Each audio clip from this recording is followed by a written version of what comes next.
The Los Angeles 2 show, holy sh**. Easily the top 3 Stones gig I've ever seen. Probably the best show of the tour, hands down. Just an absolute fucking gut punch good performance from the moment they got on stage. They weren't there just to kick our asses. They were there to take it with them.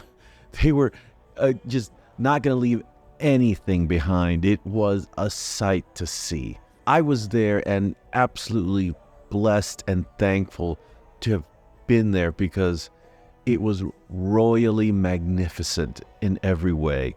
The Stones are hitting their stride now, and it's glorious to see this right now. I walked away I was speechless. I was watching the band, and Steve Jordan is just absolutely giving it all, just like the whole band. I mean, it's a unit. They're all working together, and you can tell that they're leaning on each other, and it's a team effort, and they're all pulling on each other to make the other look great.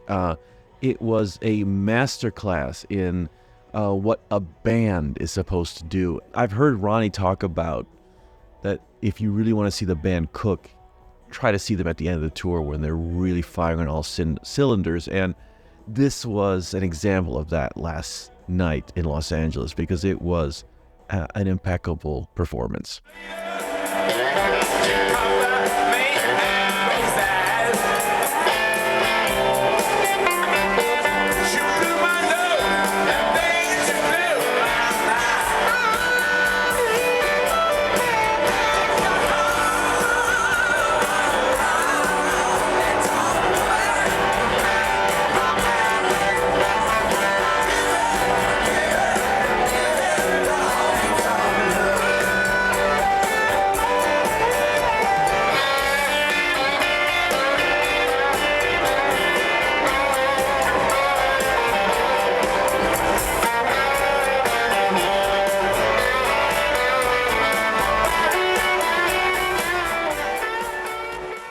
You knew that they were going to go out in a bang, and they were determined to do it. And God damn it, they did it.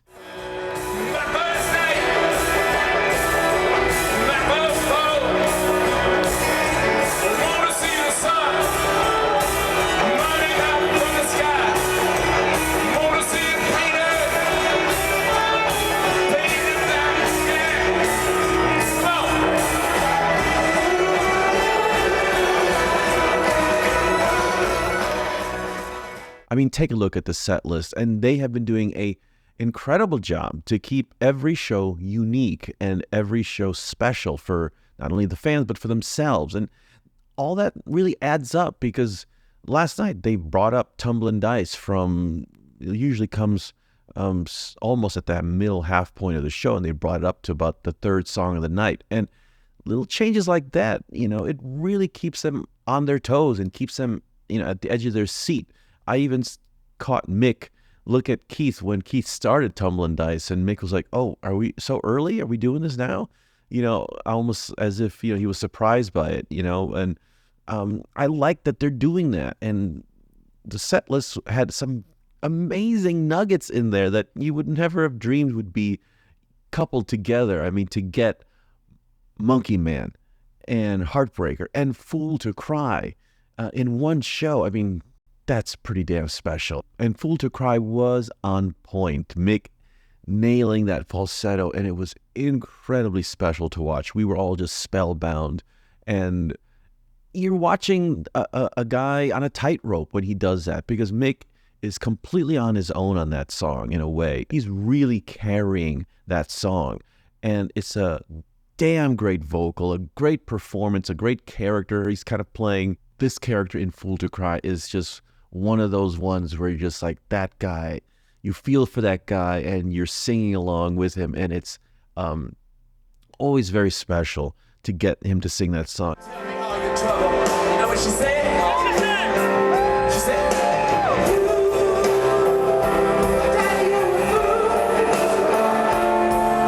a fool to cry.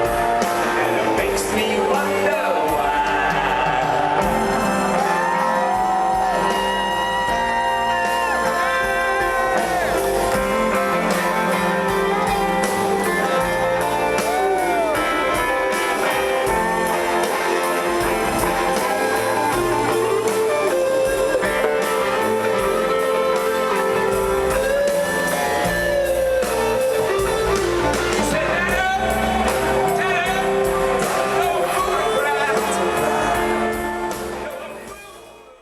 I have to say, it's songs like Fool to Cry. For some reason, I can't explain it, where I miss Charlie probably the most. And it has nothing to do with how Steve plays it. He plays it beautifully, but those tender, nostalgic moments,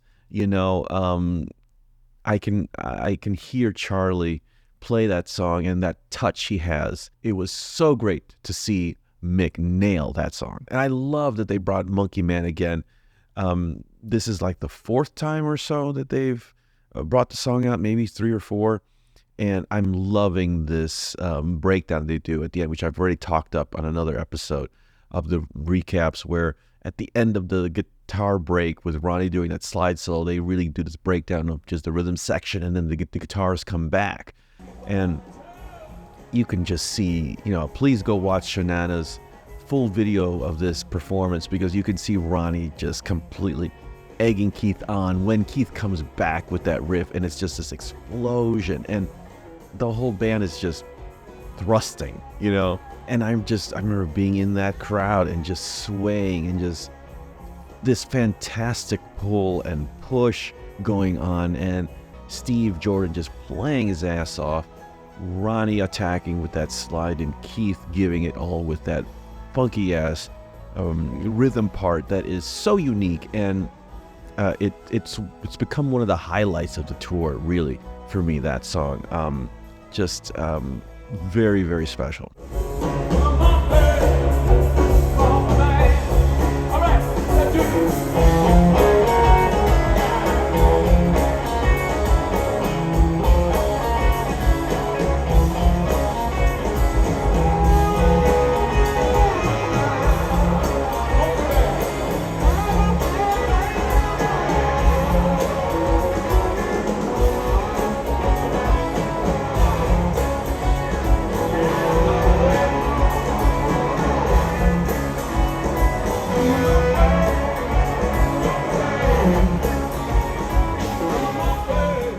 Speaking of cool moments, I happened to look down the catwalk, and who do I see at the end of the catwalk at the VIP standing area was none other than Mr. Andrew Watt, which was very cool to see. And I snapped this picture. It's just that classic thing where they give us as much as we give them, and we were really pushing them because you could tell they were working. Those first 5 songs, they were just bam, bam, bam. Just relentless. I mean, at one point you're just watching this and you're going, how is this happening? Those first 5 songs were, they took all of our breaths away, and it's almost as if that was their goal, was to like, let's go out and get these motherfuckers, and they did. I thought I saw Mick, kind of taken aback, like, holy shit, this is the crowd tonight. And one time calling us very energetic, as a crowd, which is like, hey, we're doing our job because you guys are doing yours, and it was so clear that we were just riding this high together. The hours leading up to the show, there was quite a buzz going through, everybody, that there was going to be some special guests tonight. I mean, the second show in Los Angeles, everyone was kind of wondering, does anyone know where Paul McCartney is? Does anyone know where Lady Gaga is currently? And so all these things were swirling around, and I wasn't expecting anyone to really show up, and no one did.